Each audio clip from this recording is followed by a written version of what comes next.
Un truc que j'adore chez les différents cloud providers, c'est ça. Alors ça, c'est génial, surtout le snowmobile. Alors, il y a un grand show qui a été fait avec donc le PDG d'Amazon. Alors ça, qui dans une salle, ils sont rentrés carrément un camion. Alors qu'est-ce que c'est? C'est utilisé quand vous avez besoin, en fait, compte de pouvoir transférer énormément de données in et out. In, c'est les envoyer chez AWS, et out pour quitter AWS, puisque par exemple vous voulez passer chez Azure ou Google, par exemple, ou récupérer toutes vos données en premise. Donc c'est pour transférer énormément de données. Et vous avez trois types. Vous avez le Snowball Edge et le Snowmobile. Donc là, c'est pour transférer de 50 à 80K, 80 Tera, c'est du 256 bits encryption et vous avez du TPM. Et vous devez créer un job, c'est-à-dire que le job, vous devez le créer, donc il y a un petit E qui manque là. Vous devez créer le job, en fait, compte sur l'interface, et puis il va gérer l'envoi par DHL ou FedEx, ou ça dépend quel partenaire, hein, ça peut changer tous les jours, du Snowball. Le Snowball Edge, lui, c'est quelque chose d'intelligent. Ça veut dire qu'à l'intérieur, il y a du compute, c'est-à-dire qu'il y a un petit peu d'AWS dedans. Il y a par exemple du monitoring, il y a du fonction, il y a des machines virtuelles qui est à l'intérieur. C'est-à-dire que c'est une intelligence. Donc ça, c'est pratique, par exemple, dans une station pétrolière. Vous n'avez pas de connexion, et bien lui, vous allez monter, et à l'intérieur, il y a une intelligence, fait que vous êtes complètement indépendant. Alors que lui, c'est que du stockage, donc c'est bête et méchant. Alors que lui, il intègre un peu AWS à l'intérieur. Donc ça, c'est complètement délirant, j'adore. C'est jusqu'à donc 100 Tera. Et puis vous avez le gros camion, le 100 pétabytes, qui lui, donc c'est un camion qui va venir vous chercher en fait compte, enfin qui va venir chez vous et vous allez le connecter. Donc là c'est pour des exabytes de données, donc ça c'est un truc énorme. Euh, donc euh, donc c'est quelque chose qui est assez pratique. Ici je vous ai mis donc des liens. Je vous laisserai le regarder tranquillement, mais c'est donc si on met en plein écran ici, c'est voilà ce que j'aime bien parce que ça montre en fait compte c'est les différents euh, les, les- les- pas mal d'arguments sur, par exemple, tiens, vous devez, par exemple, upgrader, enfin, migrer 250 pétabytes de données à AWS, combien de temps ça va prendre? Eh bien là, vous voyez que avec des... Alors, ça, c'était à l'époque, hein, mais aujourd'hui, bon, c'est un peu moins de temps, mais vous voyez le temps qu'il faut pour pouvoir aller donc transférer vos données. Donc, c'est pour ça qu'on a les trois, le Snowball, Snowball Edge et Snowmobile. Le Snowball, lui, voilà, donc on voit que c'est du data. Et là, vous savez ce que c'est, ça? C'est un Kindle, il faut le faire, hein. Donc voilà, les capacités, link label, et ici on voit que on peut jusqu'à 80 Tera, c'est du 256 bytes encryption, donc les keys sont managés par AWS, donc ici, donc les cryptages. Donc voilà, température, etc. Tout. Donc le but c'est vous créer un job dans la console. Ensuite, on vous envoie par DHL ou FedEx le Snowball.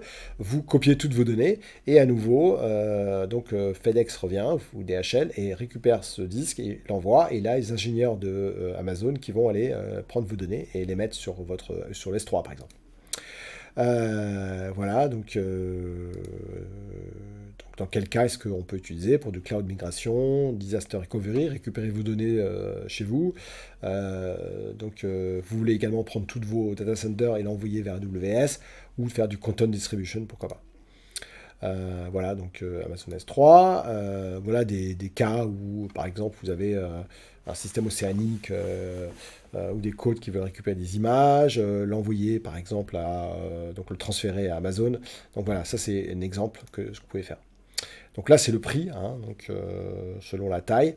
Vous avez 10 jours, hein, et puis si vous ne l'envoyez pas, il va vous charger 15 $ par jour, comme du gardiennage quelque part. Et puis c'est data transfer in, c'est gratuit, mais out, c'est payant. Vous avez ensuite le Snowball Edge, lui, qui est intelligent, puisque à l'intérieur, il y a une machine virtuelle qui tourne, de type M4 large. Voici ici les performances au niveau réseau. Donc c'est voilà, il intègre en fait compte pas mal de choses, du S3, NFS, clustering, en fin de compte, c'est vraiment de l'intelligence à l'intérieur. Même principe, on crée un job, vous le récupérez. Vous commencez à utiliser toutes les informations et puis vous pouvez également le renvoyer. Voilà. Donc on peut très bien imaginer que ça, c'est dans une station pétrolière, c'est intelligent. Il suffit de mettre le power supply. Et ensuite, toutes les données sont récupérées à terre pour ensuite être, par exemple, utilisées avec du big data pour faire de l'analyse. Voilà, donc c'est quelque chose qui est pas mal. Donc vous voyez, offline staging, IoT, local transformation, donc c'est vraiment dans ce cas de figure. Et ensuite, donc là, après, vous verrez, il y a plusieurs cases, hein. Je passe tout ça, vous pourrez le voir, hein. Donc là, c'est une démo où on voit comment préparer ça. Donc import, export, hein, vous voyez. Ensuite, vous avez, une fois que vous recevez, vous l'alimentez. Vous installez le Snowboard Edge client sur votre poste, vous notez l'adresse IP. Et puis après, vous l'unlockez. Et puis après, on voit, par exemple, qu'on peut le faire en ligne de commande. Voilà. Et on peut utiliser après du S3 pour copier des fichiers dedans. Voilà, donc Cloudberry, par exemple, with Snowball. Donc ça peut être, pourquoi pas, une possibilité. Qu'est-ce que je voulais dire? Après, vous avez le dernier, Snowmobile. Donc là, c'est le gros camion Amazon, avec une connexion fibre, souvent, dessus. Donc là, c'est vraiment pour des très très grosses demandes. Voilà, donc disons que vous pouvez voir effectivement comment on peut récupérer des millions et des millions de données. Voilà, donc c'est juste un petit slide, vous pouvez le voir tranquillement, hein, vous n'avez pas besoin de moi pour voir ce slide-là. En tout cas, je vous ai mis ici donc le lien vers le slide. Ok, ça c'est le Snowball. Super, donc on va terminer par tout ce qui est Storage Gateway, Athena, Massey, Windows FX, EFS et un petit lab sur la partie EFS. Ok, donc je vous arrête cette vidéo et puis on regarde ce que c'est que le Storage Gateway. À tout de suite, ciao.